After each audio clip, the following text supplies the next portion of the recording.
Power చేతిలోకి వచ్చిన తర్వాత ప్రజలకు ఏ మాదిరిగా మనము హెల్ప్ఫుల్ అవ్వగలుగుతాం. సో నాకు బేసిక్గా ఒక ఐడియా ఏంటంటే ఒక డెవలప్మెంట్ పాయింట్ ఆఫ్ వ్యూలో ఎప్పుడు ఒక డ్రీమ్. సో నేను పుట్టిన ఊరు రాజమండ్రి, నేను పెరిగిన ఊరు రాజమండ్రి, దాని రూపురేఖలు మార్చాలి అనేది నా ఐడియాలజీ. సో నేను అనుకునేవాడిని, so why can't I match Rajahmundry with Hyderabad, why can't I match Rajahmundry with Visakhapatnam. So ఆ యాంగిల్లో ఎప్పుడు ఆలోచన చేసేవాడిని. సో పవర్ వచ్చిన తర్వాత ఒక 2.5 years కరోనాతో పోయినప్పటికీ కూడా ఒక 2.5 yearsలో ఇంకా చేయగలిగేవాడిని. సో నేను నా సాటిస్ఫాక్షన్ ఒక 50% సాటిస్ఫాక్షన్ ఉందేమో.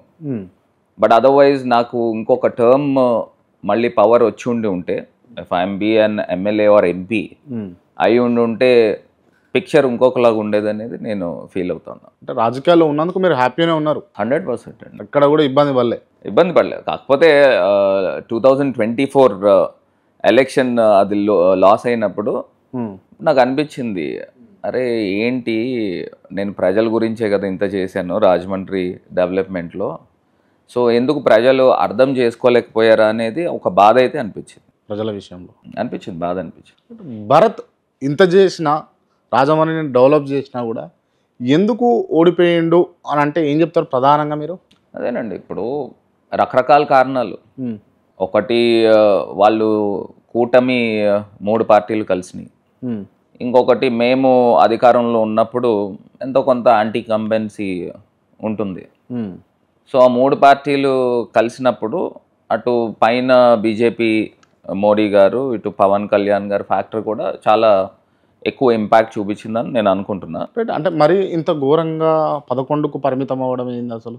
ఏమండి, ఇప్పుడు రకరకాల అనుమానాలు అయితే క్లియర్గా ఉన్నాయండి. ఒకటి ఈవీఎం పైన అనుమానాలు ఉన్నాయి. బట్ అదర్వైజ్ సరే ఈవీఎం పక్కన పెడితే ఇవాళ ఆ కూటమిలో 3 పార్టీలు కలిసినప్పటికీ కూడా జగన్మోహన్ రెడ్డి గారు ఓట్ షేర్ 40% ఉంది కదా. ఇప్పుడు 3 పార్టీలు కలిసి 60% ఉన్నాయి. అంటే నేను అనేది ఈవీఎం పూర్తి స్థాయి ట్యాంపరింగ్ జరిగిందనుకుంటే నేను పూర్తి స్థాయిగా చెప్పలేను. కాకపోతే పెద్ద పెద్ద కంట్రీసే వాడలేనప్పుడు why only in India? So US intelligence chief కూడా ఆమె తులసి గబార్డ్ అనుకుంటా, షీ ఆల్సో ఎక్స్ప్లెయిన్డ్ అసలు ఈవీఎం కెన్ బి మ్యానిపులేటెడ్ అని ఆమె క్లియర్గా చెప్పింది. సో అంత బిగ్గెస్ట్ కంట్రీ యుఎస్ వాళ్ళే చెప్పినప్పుడు సో ప్రజలకి ఇంకా ట్రాన్స్పరెన్సీ ఇవ్వాలి కదా. రైట్, ఓకే, ట్రాన్స్పరెన్సీ ఏది ఇవ్వాలి కదా. ఇప్పుడు there is some kind of doubt ఉన్నప్పుడు ఎందుకు పేపర్ బ్యాలెట్ మీద తీసుకురారు? మీరు ఎంపీగా రాజమండ్రిని ఎంతవరకు డెవలప్మెంట్ చేసిరు, అసలు మీ కళ ఏంది అని అన్నది నేను మీ మాటల్లో వినాలనుకుంటున్నాను.